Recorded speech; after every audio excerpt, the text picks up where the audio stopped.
Уште еднаш благодарам за присуството и се надевам воведо што го направи професорот Петко доволно ме мотивираше за посериозно, така поконцентрирано да го следите ова мое излагање, предавање на темата Светото писмо патеводител во решавање на лични и општествени кризи.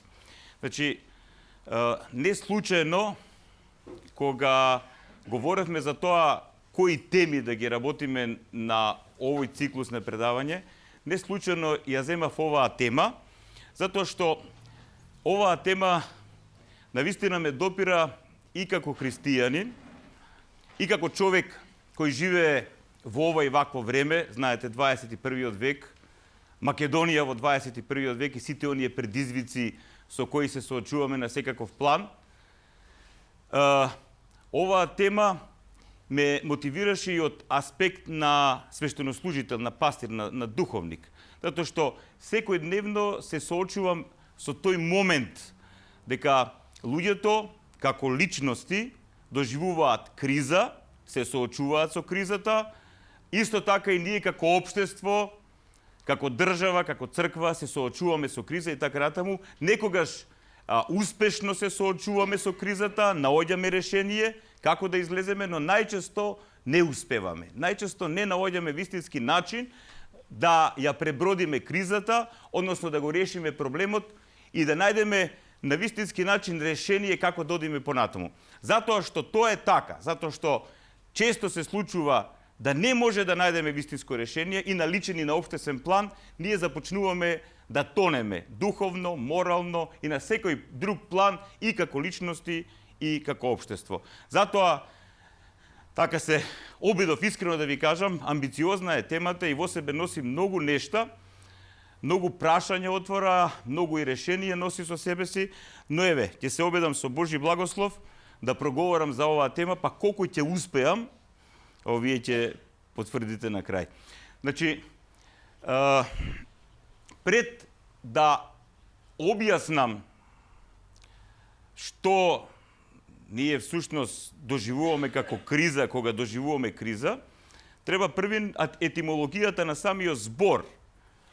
Многу е битна, видите, многу е битно да го разберете значењето на самиот збор кога се соочувате со некаков проблем. Ако говориме ние дека ние се соочуваме со криза, тогаш што е всушност тоа? Со што се соочуваме ние? Зборот криси е грчки збор и има значење на став, размислување, оценка, проценка и така натаму, а крисис е овој збор со кој ние всушност се соочуваме, односно таа состојба, која овој збор буквално преведено на македонски значи суд, просудување или да се најде начин, како на вистински начин да се просуди, да се излезе од некаква состојба во која се наоѓаме, или исто така овој збор го носи ова во себе како порака. Кризата е точка на прекршување. Видете, кога ние доживуваме личностна криза, ние се наоѓаме во една состојба на точка на прекршување. Некои нешта во нас се прекршуваат. Ние се наоѓаме на некаква раскрсница. Ме разбирате? Тоа е.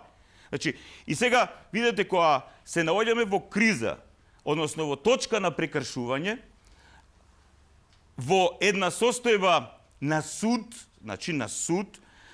ние, кога се наоѓаме во таква состојба, ние имаме потреба да излеземе од таа состојба, затоа што таа состојба таква како што е, ни просудува, според моменталната состојба, дека ние мора да најдеме решение, односно излез од состојбата во која се наоѓаме. Доколку не најдеме излез од состојбата во која се наоѓаме, реков пред малку, нашата личностна, духовна, морална, семена, општествена, црковна и така натаму состојба или криза ќе стане уште посериозна. И затоа е многу битно, од неопходно значење, да ги решаваме кризите. Односно, кога ќе се соочиме со точката на прекршување, односно, кога ќе се соочиме со кризата, односно со судот, за една состојба која во најголем процент секогаш е всушност негативна, тогаш ние мора да најдеме излез, да најдеме начин како да излеземе правилно од таа точка на прекршување, односно од таа состојба на криза. Значи јас, видите, кога се говори за оваа проблематика, можеме да наброиме милиони и милиони состојби на кризи. Всушност, колку луѓе постојат на планетата Земја, толку кризи постојат. Секој од нас се соочува со своја криза, со своји точки на прекршување, со своји искушенија, со своји проблеми, прашања и така натаму и така натаму. Но јас избрав неколку точки само, односно неколку, затоа што сме лимитирани со времето, неколку нешта, неколку кризи кои за мене, значи, тргнувам од себе како личност и како духовник и како свештенослужител, за мене се најактуелни. Се можеби за вас, можеби не се најактуелни, но за мене се најактуелни. Но се надевам дека и за вас ќе бидат актуелни. Значи, првата криза со која се соочуваме сите ние, првата точка на прекршување, со која се соочуваме сите ние како духовни суштества, како богосоздадени личности, како образи Божји, новопадната состојба на екзистенција, во огревовеност, во духовна успиеност, е оваа криза. Криза која е последица од духовната успиеност или од нашата грешност. Значи, нема човек на планетата Земја кој не се наоѓа во оваа криза. Односно во оваа точка на прекршување, односно во оваа состојба. И сега внимавајте. Најголем процент од проблемите, најголем процент од страданијата и сите нешта што нашиот живот, а и животите на другите луѓе го прават неквалитетен, е таа состојба кога ние не сме свесни, односно немаме сознание дека сме во криза. Разбирате? Ова е најстрашната криза. Кога човек не е во состојба на свесност дека не е духовно разбуден, односно нема неговата личност, односно неговиот личностен идентитет, неговиот образ, тоа што е неговото собство, е во состојба на духовна успиеност или во состојба на огревовеност или во состојба на богонепознавање и себе непознавање. Видите, огромен процент од луѓето на планетата Земја се наоѓаат во таква состојба. И сега кога човек се наоѓа во оваа состојба на криза, тој не е свесен за својата криза. И не свесен за својата криза, тој, како што реков предмалку, живее неквалитетен живот, односно живот кој нема вредности во себе и нема вистини во себе. И тој човек влегува од криза во криза, од страдање во страдање, ме разбирате? И што е најинтересно, влегувајќи од страдање во страдање, самите страдања, самите болки, што тој ги доживува, живејќи во една таква состојба на духовна неразбуденост, тие болки, наместо тие да го потикнат, како што и често прават, да не потикнат да се разбудиме, тие болки тој уште повеќе ги мултиплицира. Затоа што, не знаејќи како да го реши својот проблем на духовна неразбуденост, не сакајќи да се соочи со себе си и не сакајќи вистински да се соочи со своите проблеми, тогаш тој не ги решава проблемите, како што реков предмалку, и бега од проблемите. Бега од точката на кршење, бега од решенијата и тогаш уште повеќе си ги усложнува своите проблеми. Всушност, нема човек, ви велам, на планетава Земја кој не се наоѓа во оваа состојба на криза. И сега, темата на предавањето е Светото писмо како раководител, значи, раководител кој треба да ни помогне да излеземе од личните и од општествените кризи. Еве што самото Свето писмо ни сведочи, односно, еве што самиот Христос, самиот наш Спасител ни сведочи, а тие негови зборови се запишани во Светото писмо, а длабоко сум сигурен дека многумина од вас ги знаете овие зборови, Христови.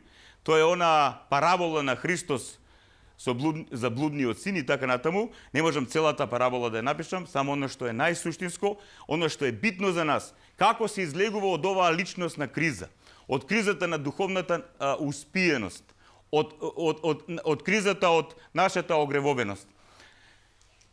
Вели вака самиот Христос: Па стана, се мисли за блудниот син и отиде при татка си.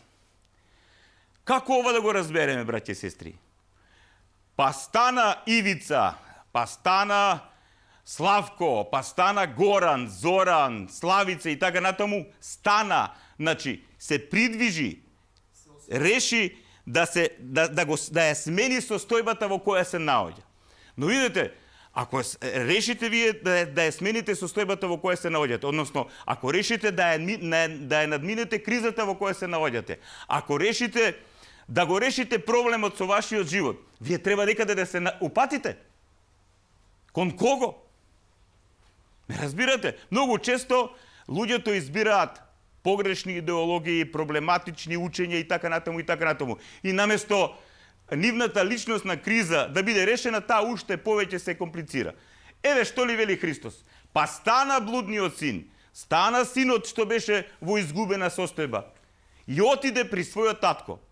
Значи, нашето духовно будење, нашето придвижување кој има за цел да не изнесе од кризата во која се наоѓаме, е да се вратиме кон нашиот Творец, кон нашиот небесен татко. Кон тој кој е наш создател. И што е најбитно, да го разбереме како татко, да ја разбереме таа блискост што тој ја има цело време со нас. Ама ние ја немаме со него. Тука е целиот проблем.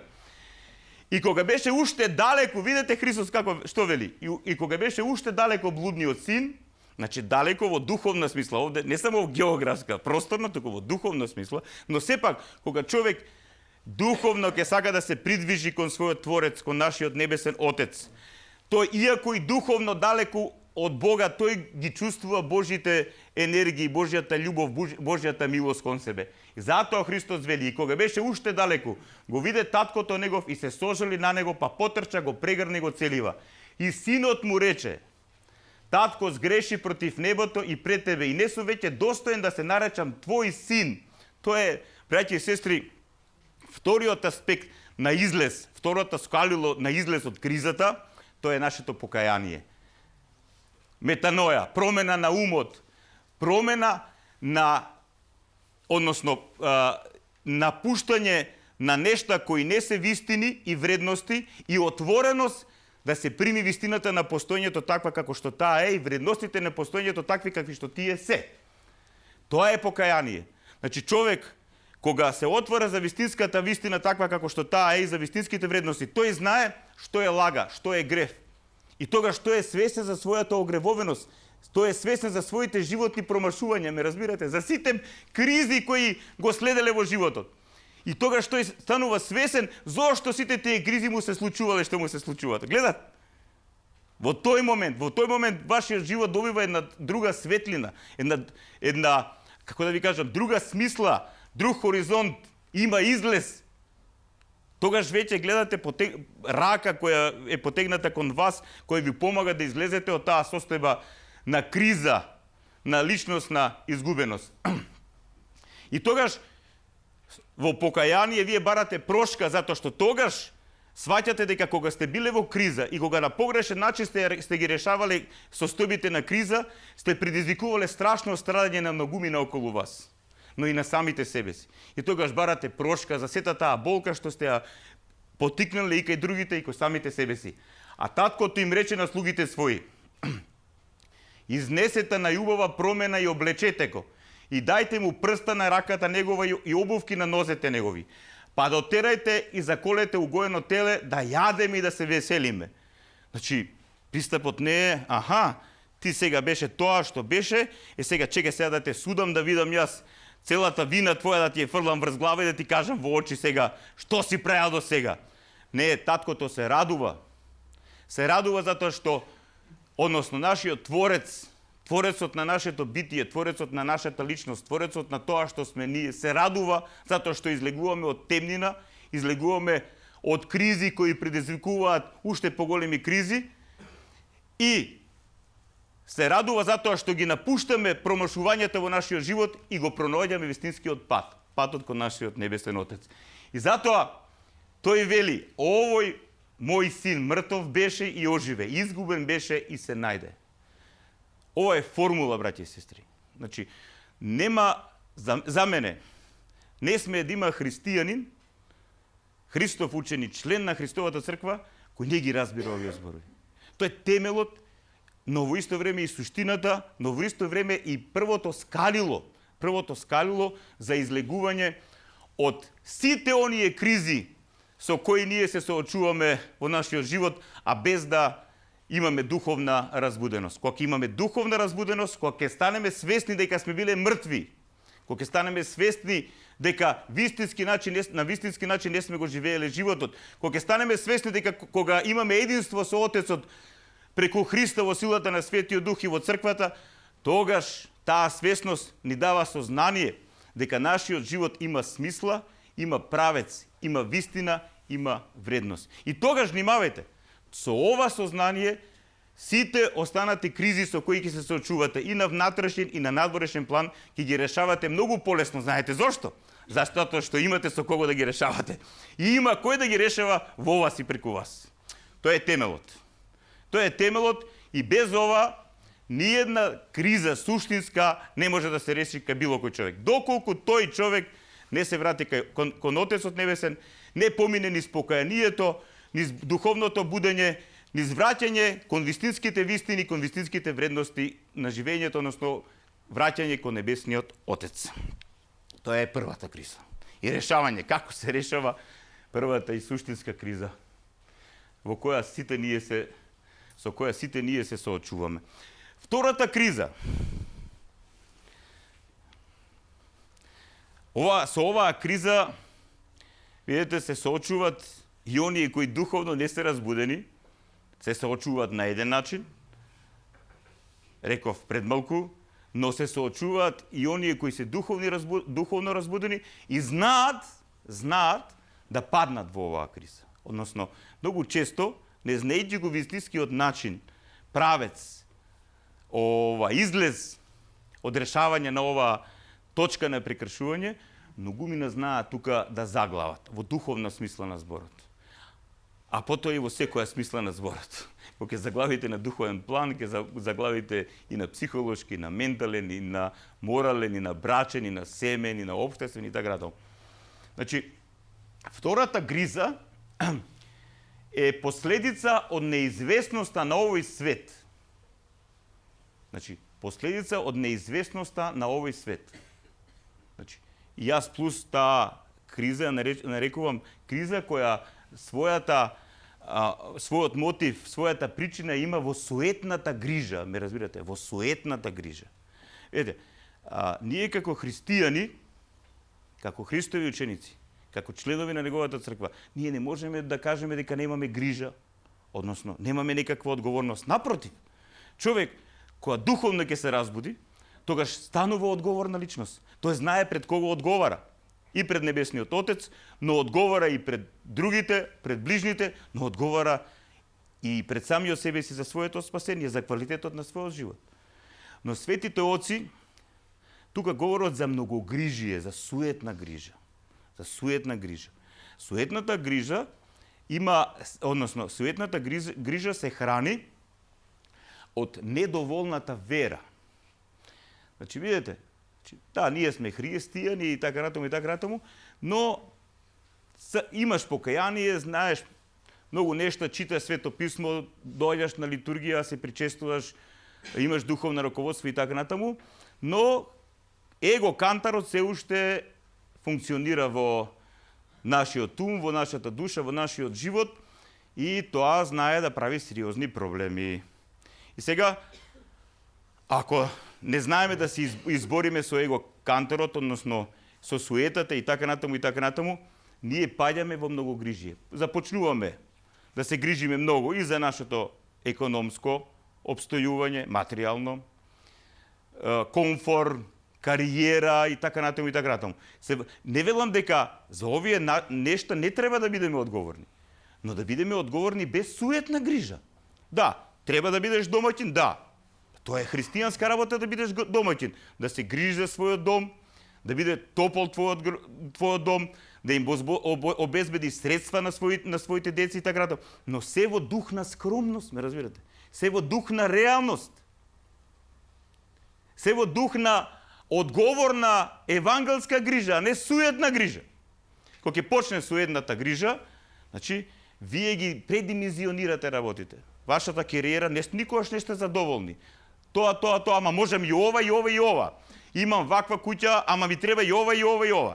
И ме разбирате, ама сите тие нешта што ги имате на план на кариера, на план на материјални нешта и така натаму, плюс ви предонесуваат грижи, како да ви кажам.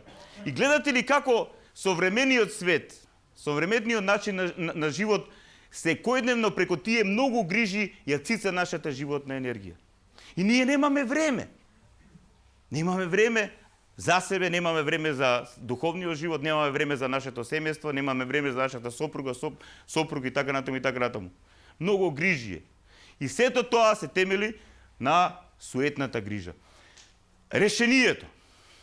Решението, повторно формула, повторно нашиот спасител.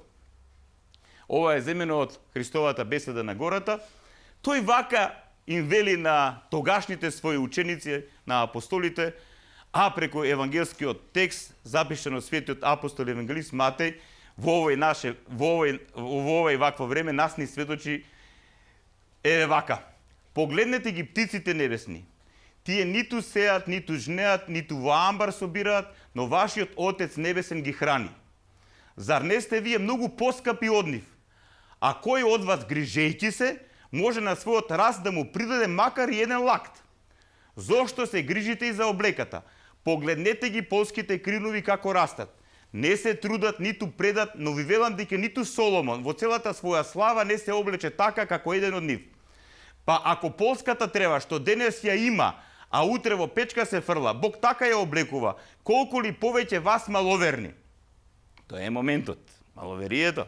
Значи не вика неверни, маловерни. Точниот збор. Па затоа не грижете се и не говорете што да јадеме или што да пиеме или во што да се облечеме. Во суетна смисла на зборот грижа овде, што да јадеме. Знае Христос што ни треба. И секој домаќин и домаќинка за основното знаат. Она што е нужно, суштински потребно. И вели Христос, зашто сето тоа го бараат и незнабожците, тие што не знаат за Отецот Небесен. Тие што не знаат за вистината. Па што тогаш вие христијаните се разликувате од нив?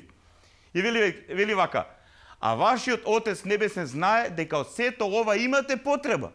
Па знае. Нашиот Творец не создал, знае од кој нешто имаме потреба. И сега формулата за решавање на овој тип на кризи. Суетливо многогрижие. Но барајте го најнапред Царството Божие и неговата правда и се ова ќе ви се придодаде. Овие се исто така познати зборови. Не случајно земав нешта кои се познати. Но внимавајте, ние на литургијата велиме повторно и повторно во мир да се помолиме. Повторно и повторно. Јас сега повторно и повторно повторувам некои нешта. Знаете зошто? Затоа што многогрижието суетливо од овој свет не фрла во состојба на заборавеност. Ние се забораваме себе си, забораваме многу често и вистинската смисла на нашето постоење. Целта на христијанскиот живот. А тоа е да се подготвиме за Царството Божие, за таа совршена состојба на постоење. И подготвувајќи се за Царството Божие, за таа совршена состојба на постоење, ние и овој живот, во овој свет, го правиме квалитетен. Ме разбирате? Значи, тој човек што се менува, што духовно расте, што духовно зрее, што станува одговорна, зрела, љубовна, овистинета личност која се подготвува за Царството Божие. Па таа личност е прекрасна и за овој свет. Многумина велат, вие христијаните размислувате само за оној свет, а го заборавате овој свет. А вистинскиот одговор е вака. Оној кој знае на вистински начин да се подготви за оној свет, тој знае како да живее на вистински начин и во овој свет. Затоа што ти ако живееш во овој свет по логиката на овој паднат свет, ниту ќе имаш благослов и вистински живот во овој свет, ни Царството Божие ќе го наследиш. Видете, стапицата каква е. Видете какви стапици ни прави оној. Но Христос крајно едноставно го решава тоа. Иако ова воопшто не е едноставно. Барајте го најнапред Царството Божие. Значи, тоа е тој двиг. Еве така и почнавме со првото. Со првата криза. Па стана и отиде. Па барајте го најнапред Царството Божие. Барајте го.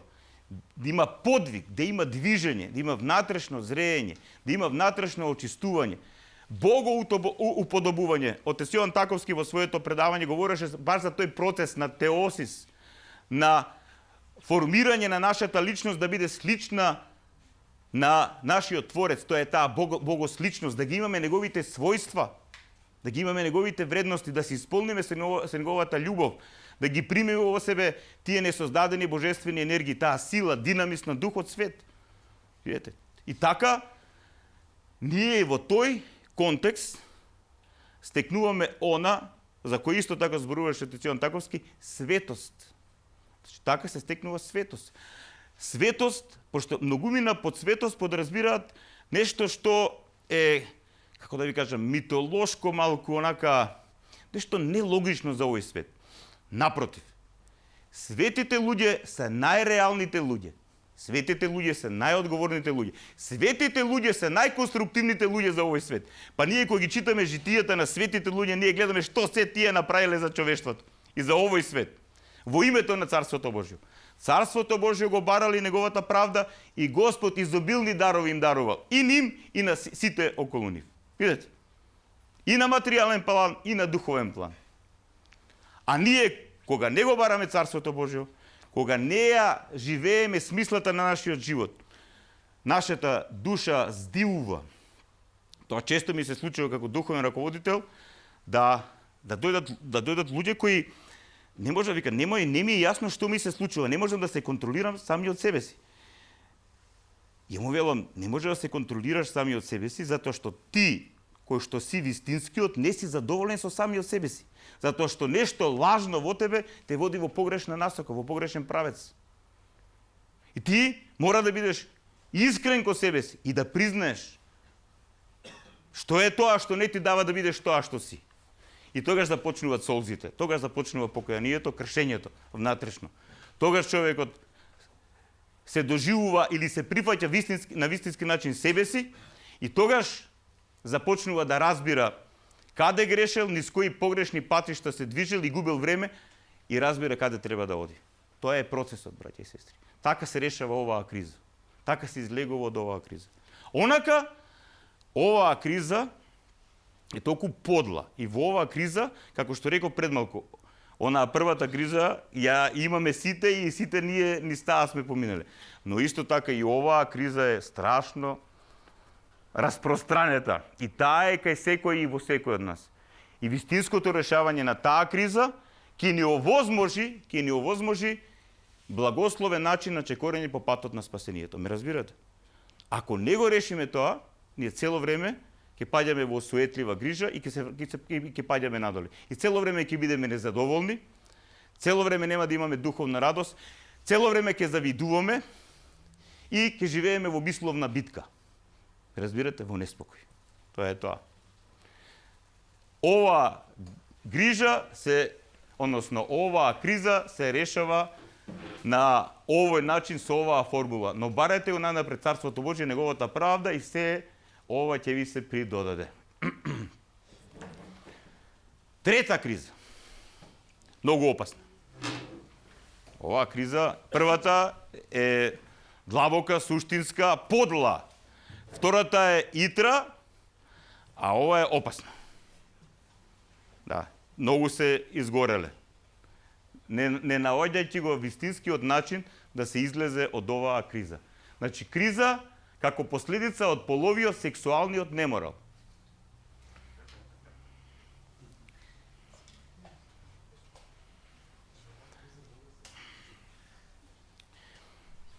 Реков, во првата криза многумина се наоѓаат, па испливуваат некако. Во втората криза многумина се наоѓаат, па испливуваат некако. Во оваа криза многумина се наоѓаат, но некои некогаш и не успеваат да испливаат. Особено оваа криза е опасна во ова и вакво наше време. Не дека порано не било опасно, значи ние, односно соочувањето со оваа криза, ние кога го читаме Светото писмо и светите книги на Стариот Завет и светите книги на Новиот Завет, ние сме исполнети со тоа како Бог ни сведочи и не опоменува од оваа опасност.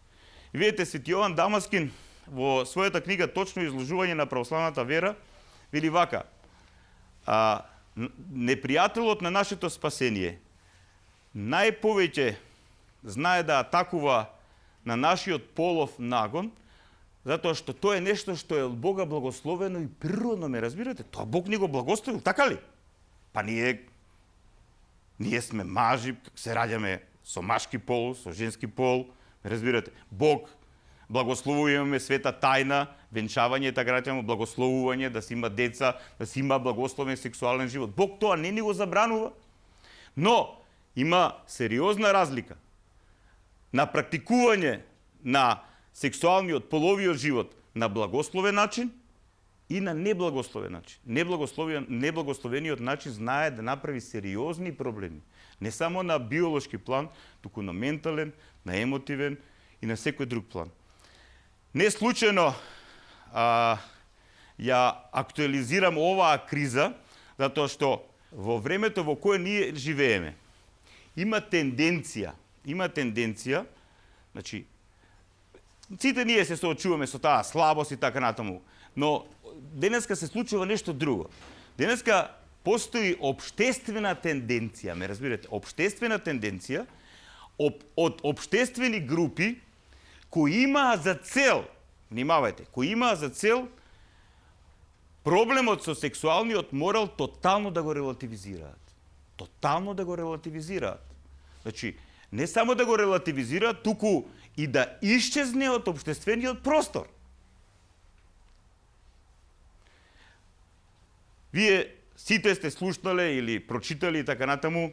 Еве, ќе искористам оваа можност да се повикам на ставот на нашиот православен богословски факултет Климент Охридски во однос на Истанбулската конвенција. Знаете, Истанбулската конвенција, овие кои сте повеќе информирани, спакувана е така да таму да во неа се говори против насилството во однос на жената, девојчињата и така натаму. Но има точки во кои се отвора она агенда која веќе е многу застапена во западното општество, а тоа е така наречената джендер идеологија или родова идеологија. Видите, кога ќе слушнете родова идеологија, значи веднаш по логиката, затоа што сте учеле македонски јазик и така натаму, знаете род, машки род, женски род, среден род и така натаму. Не, тоа родовата идеологија е сосем друга работа. Значи, тие велат дека ние имаме даденост без наш избор на план на пол, биолошки, машки, женски. Но како ти како личност ќе се чувствуваш, како ти во својот ум ќе го формираш својот сексуален апетит и склонност, тоа е твое право. Сега, може да бидеш машко, а може да бидеш и женско. А може да бидеш и дрво, може да бидеш и цвеќе, може да бидеш и машко и женско, може да бидеш возрастен, а да се правиш дете, ме разбирате. Имате повеќе сега типови на джендер состојби. Тоа е, и они самите го нарекуваат флуидна состојба, разбирате. Вие сте слушнале сигурно за ЛГБТ идеологијата. Тоа е движење, но има цела идеологија позади себе си. Цела идеологија, да. Видете, они првен вела дека сето тоа се прави за нивните права. Јас, како христијанин, како свештенослужител, велам да, ние живееме во демократско општество и како граѓани на демократско општество треба да се грижиме за сите наши граѓани така натаму, и тоа не е проблем. Но внимавајте, ако тие прават притисок во општествениот живот, во општествената сфера, да се смени бракот, да не биде брак повеќе маж и жена, туку партнер 1 и партнер 2. А да не зборам за сите сексуални изопачувања што ги носи самата таа идеологија. ЛГБТ, сите сексуални изопачувања, ви се тама и сега да не ги набројуваме и така натаму. И плюс нема крај, тоа веќе се движи, веќе не знам каде. Само на тој низ се надоврзуваат. Понатаму, видете, она што го имаме ние како сексуален морал откриен од самиот Бог. Тој сексуален морал ни овозможува нас, како личности, да ја зачуваме здравоста на нашата личност, на нашиот ум, на нашето тело, на нашето брачно, семено, обштествено живење. Ако тоа се сруши, ме разбирате? Тога се руши целото општество. Пошто нашиот духовен пријател знае каде да удри. Тој уште на почетокот удри во бракот, да го разбие заедништвото помеѓу Бог и помеѓу Адам и помеѓу Ева и така натаму и така натаму. И денеска истата приказка, целата ова идеологија има за цел да го разбие односот вистинскиот од Бога благословен однос помеѓу машкиот пол и женскиот пол, односно помеѓу брачниците, вистинското разбирање на семејството и вистинското разбирање на сексуалниот морал. Онака како што е од Бога благословено и онака како што тоа самата природа наша го бараме, разбирате. Говорам за луѓе кои имаат вистински здрав, одговорен однос кон својата природа и така натаму. Сега криза. Се соочуваме со оваа криза и ќе се соочуваме и тоа ќе биде сериозна борба. Еве јас имам информации во Хрватска, например, тамо не е верификувана Истанбулската конвенција, а имаат сериозна битка и самите христијани и многу невладени организации, па и самите представници од политички партии без разлики, лева, десна и така натаму, кои се веќе осведочени за овој проблем. Затоа што огромен процент од нашето општество не знае за ова. Често кога излегувам на телевизија и ги говорам овие нешта, самите водители или после тоа луѓето се прашуваат, века, чекај, ова многу нелогично, многу болно звучи.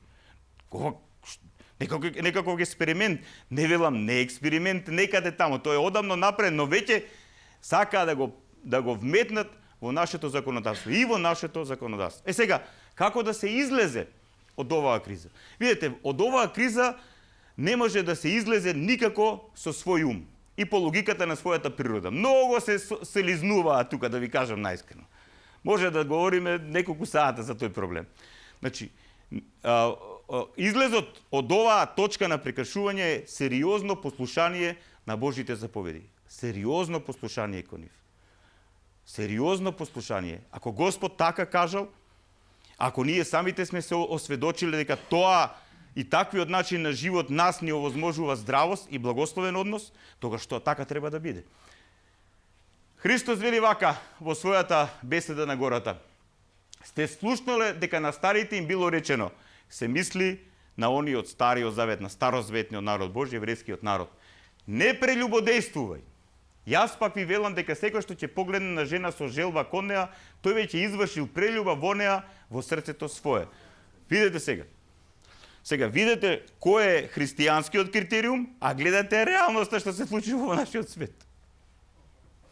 Значи ова е императив, не, ова е насока. Значи, треба да имаме насока. А замислете сега денеска колку е ова релативизирано. Па кога јас настапувам со овие вредности вистини, многумина од представниците од тие движина ми се смеат и вика, што говориш човече, ова е 21 век. Викам, чекайте малце, од кога тоа вистината се менува во однос на времето? Вистината е иста. Што има тоа, дали сме први век, дали сме 21 век и така натаму. Вистината и смислата на постоењето и вредностите на постоењето се исти. Сега што некој работи да се релативизира, тоа е друга работа. Понатаму, ова е исто така битен излез од криза. Блазе му на маж што има добра жена. Двоен е бројот на неговите денови. Добродетелна жена и обратно. Добродетелен маж или добродетелна жена е радост за својот маж или радост за својата жена е добродетелниот маж. Годините на неговиот живот ќе ги исполни со мир. Добрата жена е голем дар, таа му се дава на оној што има страв од Господа. Видете, овде по страв од Господа не треба да го се разбере оној страв, деструктивен страв, не творечки страв и така натаму, не градивен страв, туку еден љубовен страв, одговорност. Ако ти знаеш што е вистината, ако знаеш преку решавањето на првата криза, на духовното будење, втората криза, еден куп други кризи кои си ги решил со Бог, ако ти го слушаш Бога, ако чекориш по патиштата негови и ги исполнуваш неговите заповеди, тогаш Господ ќе те благослови со вистински партнер или партнерка. Не разбирате? Со која ќе имаш мир и со која заедно ќе го градите спасението. Значи, не може да се живее така како што се живее и после тоа да сакаме идеален партнер или идеална партнерка. И тоа е многу интересно, што се подразбира по тоа. Имаме сите ние, и мажите и жените, и некоја слика во својата глава за идеален партнер и партнерка, а никако да го најдем. Као да сме ние идеални и така натаму. Кај што нема, значи, духовна разбуденост, реалност, созреаност и така натаму, тој ќе живее во фантазија и цело време ќе брка фантазии и обратно. И се случуваат сите тие нешта кои се случуваат во нашата сегашност. Вие гледате колку е руиниран бракот. И многумина од онаа страна велат: што вие христијани сте толку сте запнале за тој брак, па вие гледате браковите како се рушат како кула од карти. А јас баш на Фејсбук имаме на преписка околу тоа. Велам, зошто вие ги зимате лошите примери? Зошто не ги зимате добрите примери? Зошто лошите примери ги зимате за да се оправдате себе си својата перверзија? Подло е ова време. Подло е, крајно е подло ова време. Браќи и сестри, без сериозна послушност кон заповедите Господови, без здрава духовност, без здрава заедница, благодатна црковна заедница, без здраво духовно раководство и без сериозна волја и здравост во душата, умот и срцето, тешко се испливува од оваа криза. Еве, например, третата поука или третата формула за излез во трета книга Мојсеева е напишано: не легнувај со маж како со жена, тоа е одвратност. Одвратност пред Господа. А сега многу често представниците на таа заедница, а самиот Господ го вели овој, они вели: па ние веруваме во Бога. Викамо: кој Бог вие верувате? Луѓе, што е ова? И понатаму, а ова апостол Павле го има напишано во своето послание до римјаните, и внимавајте, ова е вистинското решение, односно вистинската диагноза зошто ни се случува тоа што ни се случува и нам денес, како што постоело и во она време декаденција. Внимавајте, ќе читам внимателно. Тие, таквите што отпадна од Бога и од вистинските вистини и вредности на постоење, тие заменија вистината Божја со лага и му се поклонија и му служеа на созданието повеќе отколку на самиот создател. Видете, сите тие идеологии се идеолопоклонички, кои имаат повеќе посветеност на паднатата човечка природа отколку на Творецот на вистинската наша природа и на оној кој излез и решение за нашата падната природа. Тие негираат вистинската од Бога природа за која сме повикани, вистинскиот наш живот и вистинското наше исцеление и спасение, тие го негираат тоа затоа што не го прифаќаат Бог и ја прифаќаат паднатоста како само единствен начин на екзистенција. И затоа Бог ги предаде на срамни страсти. Жените нивни природните потреби ги заменија со противприродни. И мажите исто така, оставајќи го природното зближување со женскиот пол, се распалија со желби еден кон друг и вршеа срамни работи, мажи со мажи, добивајќи отплата каква што одговараше на нивната заблуда. Подобро срочено, дефинирано, крај. До римјаните. Послание до римјаните од првата глава од 25 до 27 стих. Значи, сите идеологии кои немаат поврзаност со Творецот, кои не се повикуваат на вистината така како што таа е, идеологии кои не се повикуваат на реалноста на постоењето, кои се фантазија, подлост, лукавство, таквите идеологии немаат никаква врска со Бог и таквите идеологии и начини, модели на живење кога ќе ги прифатиме, а ние со тоа отпаѓаме од Бога, тогаш Бог допушта. Ние да живееме со нашиот избор, со нашата заблуда, со нашата отпаднатост. Додека не се свестиме дека се наоѓаме во криза, ме разбирате. Ако се свестат или се свестиме дека се наоѓаме во криза, тогаш и како што и многумина представници од таквите идеологии, од LGBT движењето, кои биле од Бога допрени и доживеале покаяние, тие сега сведочат за целата таа паднатост и манипулативност на таа идеологија, на тоа движење. Тоа на еден начин е како Светото Писмо, односно како Божјото Слово, Божјиот збор, Божјата вистина ни помага да го решиме овој сериозен проблем, односно оваа сериозна криза, која денеска не е само на личностен план, туку и на општествен план. И последното од личните кризи, тоа е нешто што е крајно раширено, мора да признаам кај нас. Говорам сега за овие простори македонски. Значи, криза како последица од суетната потреба да се формира вера според себе и за себе. Видете, кога би направиле некаква анкета, над 95-6% од нашите сограѓани, без разлика дали се македонци, албанци, било други и така натаму, ќе се декларираат себе си како религиозни луѓе, односно како луѓе кои веруваат во Бог. Но еве сега да се концентрираме на православните христијани во Република Македонија. Значи, јас сум ја правил таа анкета, значи тие разговори, и плюс како духовник секој ден тоа го имам како искуство и така натаму. Јас секојдневно се соочувам со оваа криза. Значи, со таа потреба, суетна потреба, да си правиш вера според себе и за себе. Значи, внимавајте, вера според себе. Значи, вие си ги толкувате, работите како што вас ви одговараат. Значи, не се предавате на Господа, на Отецот Небесен, не се предавате себе си на неговата вистина, та полека да ја примате неговата вистина, да го примате неговото водство и да чекорите како мали дечиња, ама да чекорите во вистината. Не! Туку се повикувате на Божјиот авторитет, си го толкувате така како што вас ви одговара, си го претварате Бог така како што вас ви одговара, папи, милениче или жлботека и така натаму. Значи, си зимате некои елементи од христијанство, од паганизам, од обичаи и си правите некаква вера што ја нарекувате правоверно христијанство. И тоа си го правите со цел да си задоволите некакви своји суетни, суеверни, танатофобични и не знам, еден куп други потреби, проблеми, фрустрации, комплекси и така натаму. Разбирате? И, видете, таквата вера, според себе и за себе, нема никакви плодови. И тие луѓе се непрекинато во криза, во секаква видна криза. Сите оние претходните што ги набрав, во сите се. И се во духовна успиеност, и се во суетно многогрижие, да не говорам за тоа тотален распад на... И цело време бараат решение, не ми оди во бракот, не ми оди со семејство, не ми ово, не... Ама барањето на решението не е евангелско, не е онака како што од Бога е откриено, со покаяние, со духовно растење, со промена. Туку напротив, суеверно, ако може некој гатач баја да ти направи, да ти забее, да направиш, никогаш ти не си виновен, друг е виновен за тебе, за твојот брак, за твојата сопруга, за сопруги така натаму.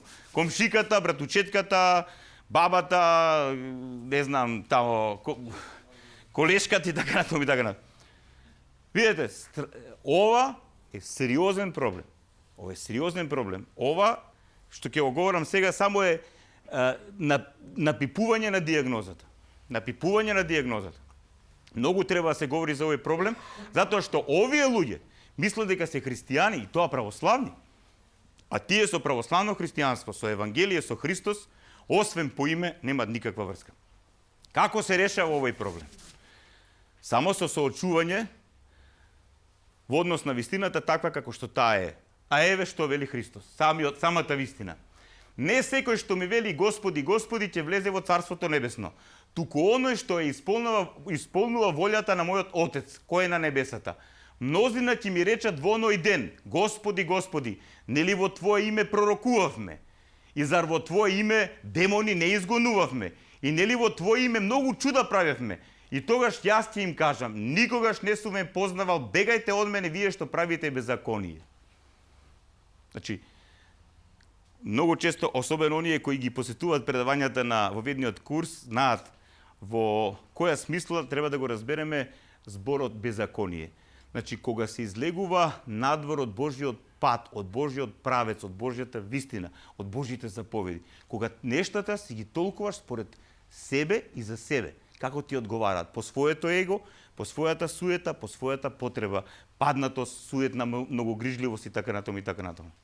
И тогаш ти си пакуваш некаква своја религиозност, некаква своја вера која нема никаква врска со Христос. И страшни се овие зборови. Никогаш не сум ве познавал. Таквите типови на верници никогаш во вистинска смисла на зборот нит Бога го познале, а не го познале Бога затоа што ни себе не се познале, затоа што искрено не доживееле покаяние, духовно будење. Не се соочиле со себе си. Првата криза не ја решиле, ме разбирате? И тие кризи во светот ќе им траат се додека не ја решат она првата криза, духовното будење. Ке тонат во религија по себе се, односно по вера по себе и за себе. Видете ги овие зборови Христови. Значи, професорот Петко говореше за тој момент зошто е толку битно да се чита Светото писмо. Особено за нас како христијани треба да се впива секој збор од светите новозаветни книги. Од старозаветните, но новозаветните особено. Затоа што нас како христијани ќе ни се суди според вистината што Христос ја направи и ја откри за нас. Еве што самиот Христос говори. Значи не Ивица, не Митре, не Славко и така. Христос. Јас светлината дојдов во светот. Така што никој кој верува во мене да не остане во темнина. И ако некој ги чуе зборовите мои и не поверува, јас нема да го судам, оти не дојдов да му судам на светот, туку светот да го спасам. Кој што се откажува од мене и не ги прима зборовите мои, има кој да го суди. Словото што го кажав, тоа ќе го осуди во последниот ден. Јасно? Значи Христос кажал, немојте луѓе да се залажувате. Значи таа вистина што ја кажав, таа вистина ќе ви суди. Или ќе имате таа вистина, а тоа е светост, љубов, радост, царство Божие, или нема да имате таа вистина. Ако немате таа вистина, односно светост, љубов, Царството Божјо, вие не можете да влезете во Царството Божјо.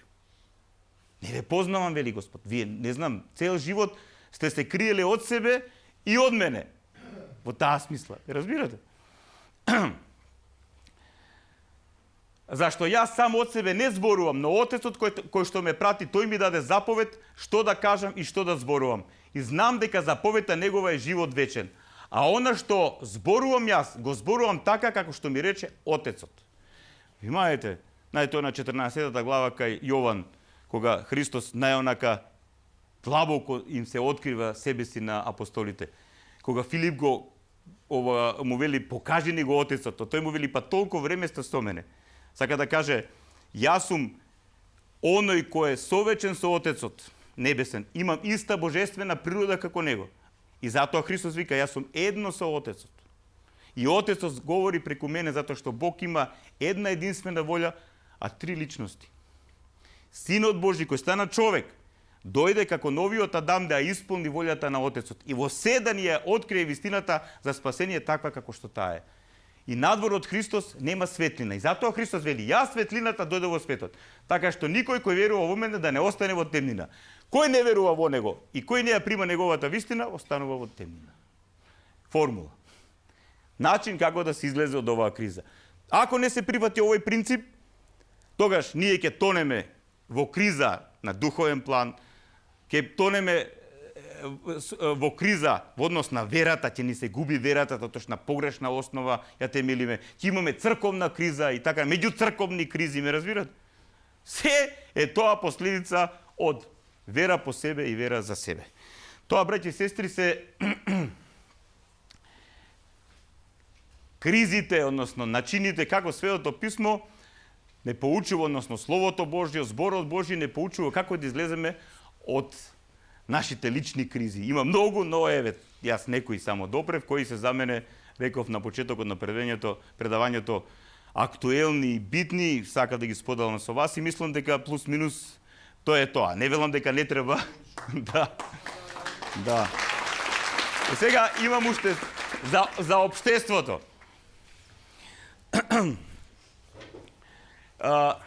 Има, пошто за општеството, тука оваа тема е, што да ви кажам, че први ние христијаните знаеме дека во овој свет не можеме да изградиме совршено општество затоа што немаме совршени луѓе.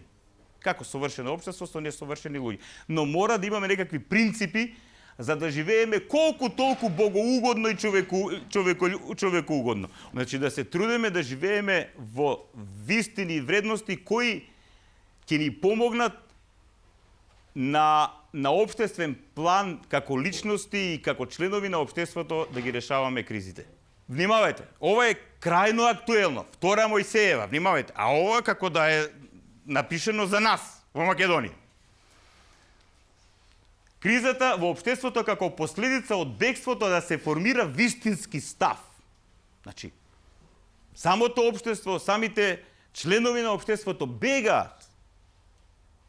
Се плашат да формираат вистински став за проблемот со кој се соочуваат. Зошто и како може многу да се говори. Од кого бегаме?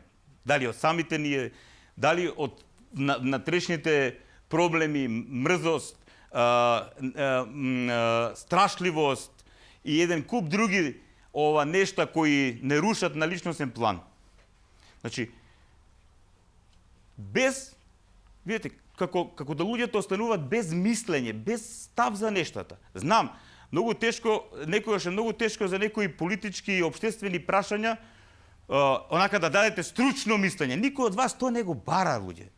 Особено вие што не се занимавате со таа проблем, тоа не го бара никој од вас. Но видете, вие како христијани, како духовни луѓе, како луѓе кои се трудите да живеете по вистинските вредности, вие во срцето ваше, интуитивно, во умот ваш, духовно, длабоко во себе, ако сте искрени, ќе имате став и ќе ја почувствувате состојбата на нештата. И тогаш треба да го кажете тоа. Да не бидете страшливи. Или да не бидете мрзливи за да не направите ништо и за себе и за другите.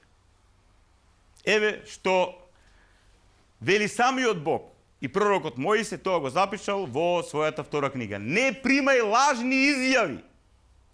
Па нас не бомбардираат со лажни изјави. Па медиумите постоја за лажни изјави.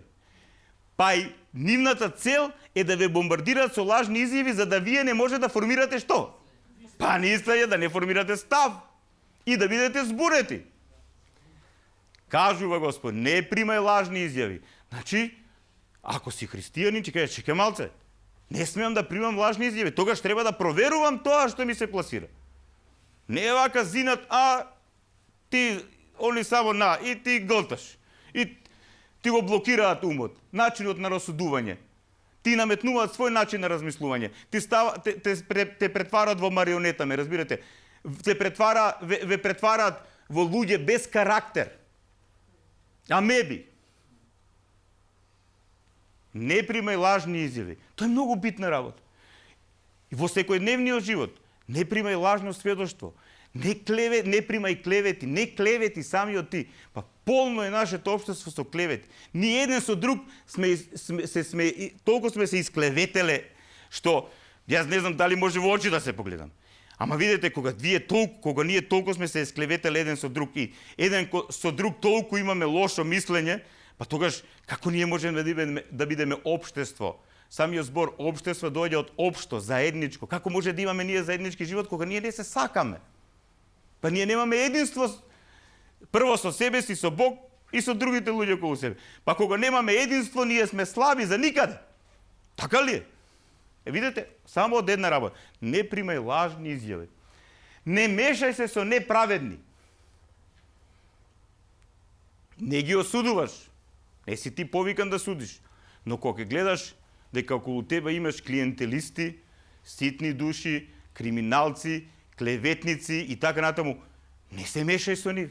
Не ги осудувај. Тие какви што се, Господ да им суди. Може да им посведочиш, ако Господ им го просвети умот, да тие да разбере дека се во првата криза, во духовната неразбуденост, па да се разбудат, па да излезат од оваа сериозна ѓаволска стапица. Но ако гледаш дека такви се луѓето, какви што се, не мешај се со неправедни за да сведочиш криво, затоа што тие ќе те подведат под себе и ти ќе мора за нив да одработуваш. Да го говориш тоа што они ќе ти го кажуваат. Ќе те купат на овој или на оној начин, има разни начини. Внимавајте.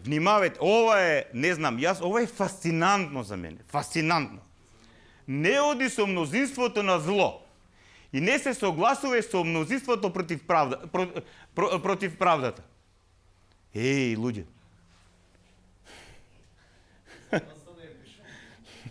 За сите народи. Тогаш за еврејскиот народ. Значи, не оди со мнозинството на зло и не согласувај се со мнозинството против правда. Значи, ако луѓето трнале кај што трнале, некоја идеологија ги подвело, некој лажен учител, некој проблематичен лидер, и тие одат во бездна, ти си тука да посведочиш дека лош е патот. Кажи им. Одговорен, ние имаме одговорност еден за друг. Но, ако ти е тръгнале, тогаш, не можеш да ги спречиш, не можеш нищо да направиш, не оди со мнозинството на зло. Тръгни се на страна, но трябва да бидеш храбър човек. Не примай лажни изяви, трябва да имаш став. Разбирате, не трябва да бидеш мързлив, не трябва да бидеш кукавица.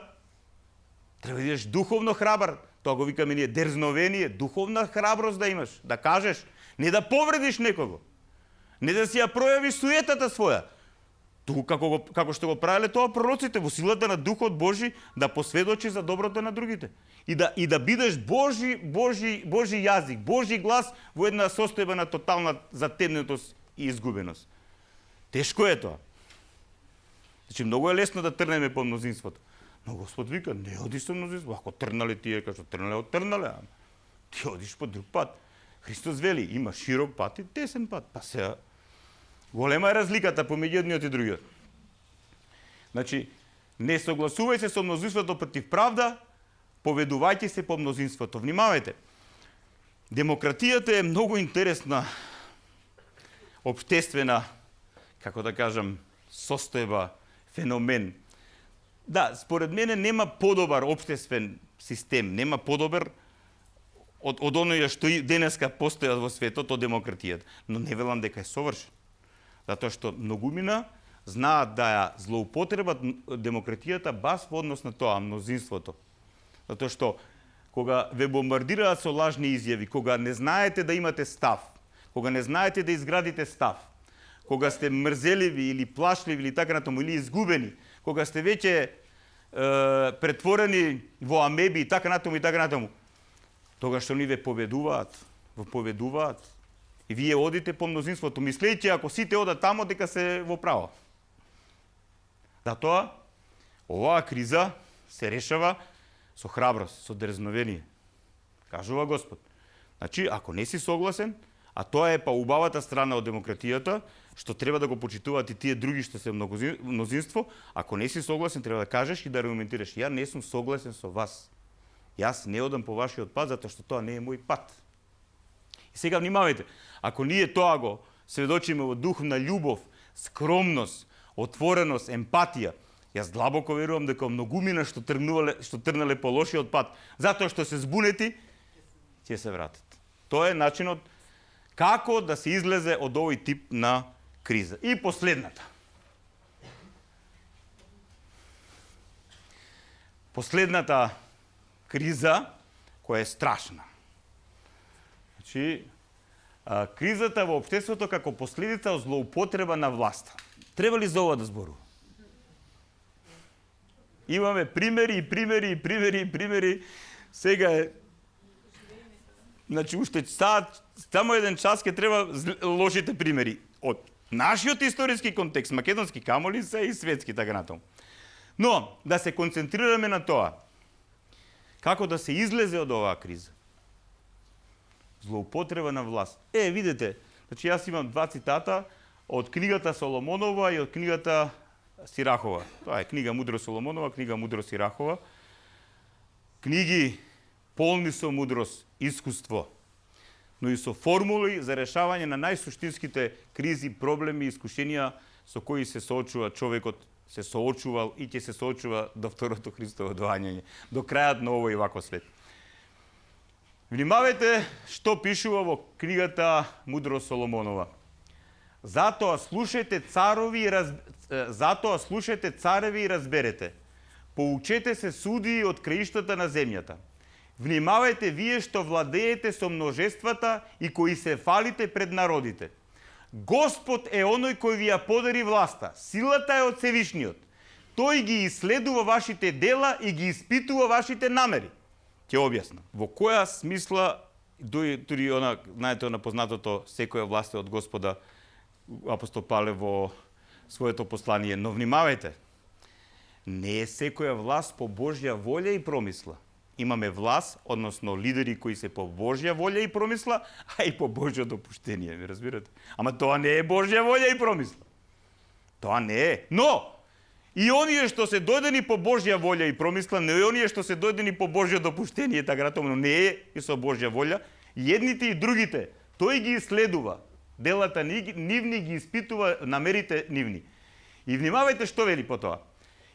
Иако бевте служители на неговото царство, не судевте право, не го држевте законот и не постапувавте според Божите заповеди. Тој ќе ви се јави страшно и набргу, а строг е судот над управниците. Внимавајте, а строг е судот над управниците, зашто малиот заслужува милост, малиот сме ние. Значи, кој го не управуваш, немаш власт. Значи, ти гласаш, не знам тамо што, и имаш одговорност во однос со тоа дали на вистински начин избираш и така натаму и така натаму, особено во демократско општество. Но ви внимавајте, тоа е која е милоста Божја, зашто малиот заслужува милост, а силните ќе бидат силно измачувани. Значи, тоа што е повисоко во социјалната лествица и во политичката, општествената, падот на таквите луѓе е страшно. Историјата тоа го потврдува. Значи, ние што, колку може да паднеме? Може само да се стопнеме, погрешно да избереме или да бидеме во заблуда, па да сватиме дека сме во заблуда, ме разбирате? Но страшно е кога некој има власт, моќ да управува со народот, целата моќ на еден народ, на една држава му е дадена во раце и тој тоа го прави спротивно на интересите на својот народ, на својата држава, на својата совест и така натаму. Но Господ ги испитува нивните намори и судот ќе биде негов. И затоа внимавајте. Сега да не говорам тука, ова е многу сериозна тема, за разните немири во општеството. Зошто во општеството се јавуваат немири, револуции и така натаму и така натаму? Затоа што кога постои неправда, кога на неправеден начин се владе, се управува со народот, тогаш избива незадоволство. Или Господ ја трга својата милост и тогаш настапува криза, сериозна криза во општеството, во царството, во државата и така натаму. И ако не се најде вистинско решение на кризата, а вистинско решение на кризата се наоѓа само со лидери кои се по Божја промисла и волја поставени, ме разбирате? Само таквите луѓе можат повторно народот и општеството да го приведат на правилен пат и на правилна насока. Со погрешни луѓе, погрешна насока. Што очекувате од нив? Понатаму, мудриот владател народот свој го учи. Владењето на разумниот добро е уредено. Каков е народниот владател, такви се неговите помошници, а какви се градските управници, такви се и жителите на градот. Неразумниот цар народот свој го упропастува. Градот се издигнува со мудроста на своите старешини. Власта над земјата е во раката на Господа. Тој потребниот тоа е тоа што сака да го кажа премалку, тоа го барав. Тој потребниот човек навреме над него го издигнува. Значи човек, односно лидер, цар, крал, не е битно, кој е по Божја промисла и благослов. Кој Бог го издигнува, не е партијата, не е крајни политички проблематични структури, идеологии и така натаму. Туку Бог, а народот ако е здрав, ако не е претворен во амеби, во пифти, тогаш ќе го препознае вистинскиот лидер. Разбирате? Но ако е неговиот мозок претворен во пифтија со лажни изјави и пропаганди, вие не можете да го најдете вистинското решение. Вие ќе останете во збунетост. И тогаш општеството ќе тоне од криза во криза, од дупка во дупка, подлабоко и подлабоко во бездна. Значи, власта на земјата врага, тој потребниот човек навреме над неа го издигнува. Напредокот на човекот е во раката на Господа. Врз закониците Бог ја покажува славата своја. За секаква навреда не гневи се на ближниот свој и не прави никаква неправда. Горделивоста е одвратна и за Бога и за луѓето. Неправдата е омразена и од обајцата, и од Бога и од луѓето. Сега, внимавајте ова на подлеченото. Власта преминува од еден народ на друг поради неправди, навреди и користољубивост. Да, значи, така се губат царства, така се губат држави, така се губи територија, така се губи татковина.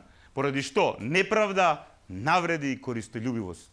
Во огромна количина неправда во едно општество, од тие што го водат општеството, огромна количина навреди, клевети, непријателство, видите, и за користољубивост да не правмуваме. Тоа е клиентелизам, корупција, криминал, со современа терминологија и така натаму. Таму кај што има, кај што е структурата корумпирана, клиентелистичка, криминализирана, како? Како, луѓе? Како? Тоа не се, тоа исто песок ви поминува низ прсти. Значи, за да едно општество ги реши своите кризи, особено кога се наоѓа во сериозна криза во која се наоѓа нашето општество, нема чекор напред ако не се вратиме чекор назад. Односно, во која смисла чекор назад? Треба да размислиме, да видиме кои се причините за кризата, кои се факторите кои не донеле до овие нешта, како пред малку со ова што го прочитав, и значи со кои нешта треба да прекинеме. Тоа исто како со кризите на личен план. Ти ако сакаш да напредуваш на духовен план, ти мора да го решиш проблемот со многу грижие, со сует и така нато. Ако не го надминеш тоа, ти не може духовно да растеш. Така да ако едно општество не го надмине моментот на корупција, на криминал, на неправда, ме разбирате, навреди, користолюбивост, Како нема иднина? На која основа? Се губи енергијата, внимавајте. Во сите тие судири се губи заедничката енергија. Тоа исто како мала група луѓе. Видете, ако се луѓето судирни помеѓу себе си, тие наместо да ја користат, да ја организират енергијата за да направат нешто, тие ќе ја трошат да се судират сами со себе си. Ме разбирате? Така е едно општество. Ако ние не знаеме како да ги решиме нештата на правилен начин, да се вратиме на законот Господов, да се вратиме на заповедите Господови, на вистинскиот морал, на вистинскиот раководител на решавање на кризите. Ако тоа ние не го направиме, тие кризата не може да ја решиме. Тоа е тоа. Така да еве, со ова и всушност ќе завршам со можноста да разбереме како Светото Писмо, односно Словото Божјо, зборот Божји ни помага како да ги решаваме нашите лични кризи, но како и на кој начин треба да се организираме да ги решаваме и нашите општествени кризи. Мене ми е крајно јасно дека сето тоа што сакав да го пренесам е невозможно да се пренесе, пошто сепак сме лимитирани со време и сакам да оставам и простори за прашање и така натаму, но мислам дека се тоа што го допрев, односно се тоа што го прочитавме запишано во Светото Писмо, сите овие зборови Божи, сета ова Божја вистина, и те како ни дава сила, инспирација, насока и пред се мотив да тргнеме кон Отецот, да тргнеме кон себе си, та на вистински начин со тоа тргнување да ги решаваме сите кризи со кои ќе се соочуваме попат. Преку решавањето на кризите ние духовно растеме. Преку решавањето на кризите ние духовно стануваме посилни и како личности и како општество. Ако тоа не го правиме, ако не ги решаваме кризите и на личност и на општествен план, наместо да бидеме посилни, ќе бидеме послаби и послаби и послаби. Тоа ви е формулата, тоа е од Бога така поставено, или одиш по патот на животот, или одиш по патот на смртта, а огромна е разликата помеѓу овие два пата. Тоа би било за вечерва и ви благодарам за трпелија.